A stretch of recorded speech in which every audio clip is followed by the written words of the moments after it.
बिस्मिल्लाहिर्रहमानिर्रहीम। मैं हूं चौधरी नासिर महमूद एडवोकेट। आज की जो वीडियो मैंने आपके लिए बनाई है वो बहुत दिलचस्प है। हम आम तौर पर अपनी गली मोहल्ले की दुकानों पे जाते हैं या किसी रेहड़ी वाले से चीज़ ख़रीदते हैं, वो हमें पॉलीथीन बैग में, यानी जिसको हम कहते हैं शापर आम अल्फाज में, उसमें चीज़ें डाल के दे देता है।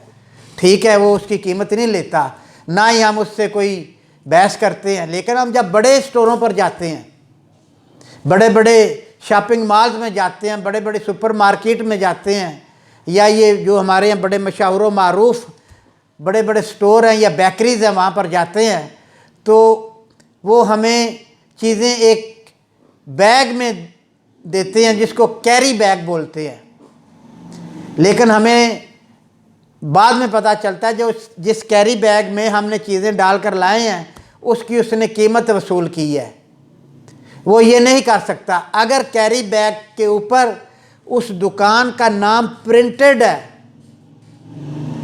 और उसके ऊपर उस स्टोर का नाम प्रिंटेड है, हम जूतों की दुकान पर जाते हैं तो जूतों वाला हमें एक कैरी बैग में अपनी चीज़ें डाल कर दे देता है और जूतों की दुकान उस पे के ऊपर प्रिंटेड है। हम किसी पिज़्ज़ा की दुकान पर जाते हैं, वो पिज़्ज़े वाला हमें दुकानदार कैरी बैग में डालकर पिज़्ज़ा देता है और उसके ऊपर वो प्रिंटेड है। तो इन जिन चीज़ों पर वो उनके कैरी बैग पर उसका नाम प्रिंटेड है, वो उसके पैसे वसूल नहीं कर सकता। उसको मत पैसे दें।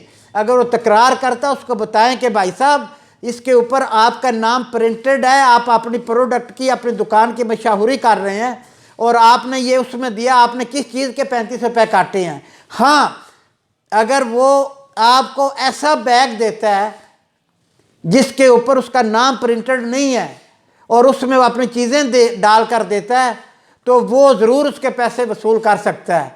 लेकिन प्रिंटेड नेम वाला ऐसे बैग के पैसे हरगिज़ अदा ना करें। उसके लिए आपके पास कंज्यूमर कोर्ट मौजूद है। कंज्यूमर कोर्ट में जाकर उस दुकानदार के ख़िलाफ़ केस करें। जब आप केस दायर करेंगे उस दुकानदार के ख़िलाफ़ तो अपने वकील साहब को कहें कि इस एप्लीकेशन में लिखे कि ये जो वकील का ख़र्चा है ये भी उस दुकानदार को अदा करना पड़ेगा। आपसे गुजारिश है कि जब दुकानदार से बिल लें तो वो बिल संभाल कर रखें जिसके अंदर उसने कैरी बैग के आपसे पैसे वसूल किए हैं। तो वही बिल लेकर अपने वकील साहब के पास जाएं और कंज्यूमर कोर्ट में जाकर केस करें। दुकानदार से कंज्यूमर कोर्ट आपको आपके पैसे भी वापस दिलवाएगी, नीज़ वकील की फ़ीस भी। अगर आपके वकील साहब ने एप्लीकेशन में लिखा है और जज को कन्विंस करता है कि स्टोर से मुझे पैसे भी वापस लेके दें प्लस मेरी फ़ीस भी उसी स्टोर की तरफ होगी, तो कंज्यूमर कोर्ट आपको फ़ीस भी ले कर देगा। तो ज़हन में रखें, ये आपकी अवेयरनेस के लिए है। शुक्रिया, मेहरबानी।